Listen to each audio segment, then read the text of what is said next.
یہ جن کا پیشاب کنٹرول نہیں ہوتا، وہ بچے جن کے قطرے کنٹرول نہیں ہوتے، وہ لوگ جو کہتے ہیں بس پیشاب کرتے ہیں، وہ لیس سی مادہ آتا رہتا ہے، وہ قطرے گرتے رہتے ہیں، بوڑھے لوگ بار بار واش روم میں جانا پڑتا ہے۔ میرے محترم بھائیو، اگر اس میں کھجور اجوا کی کہیں آ جائے تو یقین جانو شوگر کے مریض بھی کھائیں، اور سب کو طاقت ہی چاہیے، تو طاقت کی چیزیں یہ ہے۔ اچھا یہ آپ کھاتے نہیں، اور اس سے بھی ایک بہترین چیز اور بتا دیتا ہوں، نبیذ کیا ہے؟ پانی کا ایک گلاس لو، نبی صلی اللہ علیہ وسلم کے ہاں نبیذ بہت ساری چیزوں کا بنایا جاتا ہے۔ نبی صلی اللہ علیہ وسلم کے ہاں کھجور کا نبیذ تھا، انگور کا نبیذ تھا نبی صلی اللہ علیہ وسلم کے ہاں۔ اس کے علاوہ بھی میرے محترم بھائیوں، یہ جتنی چیزیں ہیں، اور میں تو ایک نبیذ کہتا ہوں یہ سارے بنا کے پیا کرو۔ 10 بادام لو، 5 کھجوریں لو، 1 چمچ اس میں کشمش ڈالو، 1 چمچ اس میں سفید تل ڈالو، 1 چمچ اس میں چاروں مغز ڈالو، اور 1 چمچ خشخاش کا ڈالو۔ اور خاص طور پہ بوڑھے، یہ جن کا پیشاب کنٹرول نہیں ہوتا، وہ بچے جن کے قطرے کنٹرول نہیں ہوتے، وہ لوگ جو کہتے ہیں بس پیشاب کرتے ہیں، وہ لیس سی مادہ آتا رہتا ہے، وہ قطرے گرتے رہتے ہیں، بوڑھے لوگ بار بار واش روم میں جانا پڑتا ہے۔ میرے محترم بھائیوں، اگر اس میں کھجور اجوا کی کہیں آ جائے تو یقین جانو شوگر کے مریض بھی کھائیں۔ اس کو ساری رات پڑا رہنے دو، صبح اس کو گرائنڈ کرو، ناشتے سے گھنٹہ 1.5 کے بعد اس کو بھائیوں گھونٹ کر کے چائے کی طرح پیو۔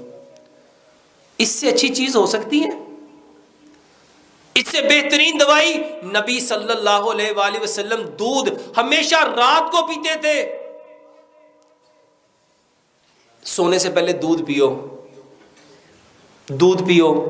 اور میرے محترم بھائیو، اس میں آپ کو اپنا تجربہ بتا دیتا ہوں، اس میں آدھی چمچ ہلدی ڈالو، آدھی چمچ اس میں دار چینی ڈالو، آدھی چمچ اس میں سونف ڈالو، 2 سبز الائچیاں، 2 لونگ ڈالو، اتنا پکاؤ مٹی کی ہانڈی میں کہ 1 گلاس دودھ پونا رہ جائے۔ اس میں شہد یا گڑ ملاؤ، سونے سے پہلے یہ پیو۔ اور کتنے لوگ ہیں جو کہتے ہیں ڈاکٹر صاحب ہم نے بچپن کی غلط کاریوں کی وجہ سے یہ کر لیا، ہمیں نا آپ دوائی بتاؤ کیا کھائیں؟ اور تلبینہ کھاؤ، تلبینہ غم دور کرتا ہے۔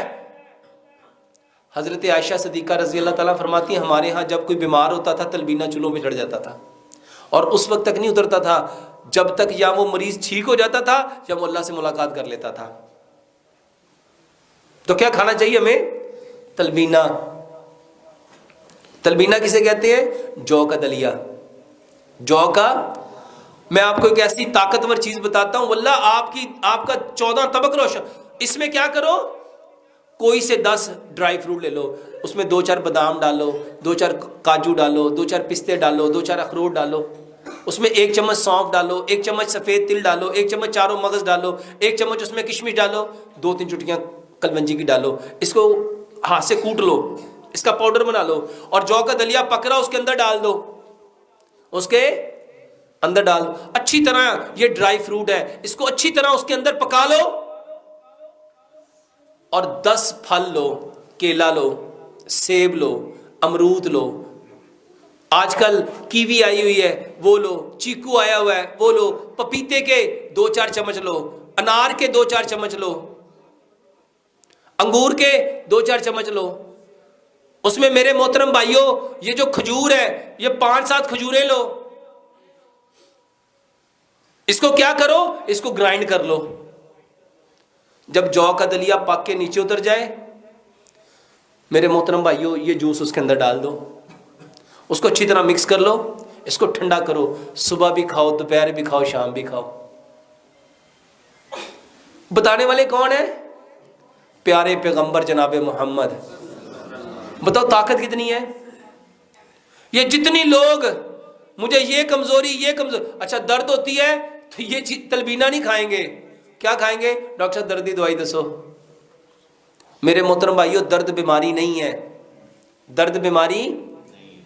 درد اس لیے ہوتی ہے کہ اس کو طاقت چاہیے۔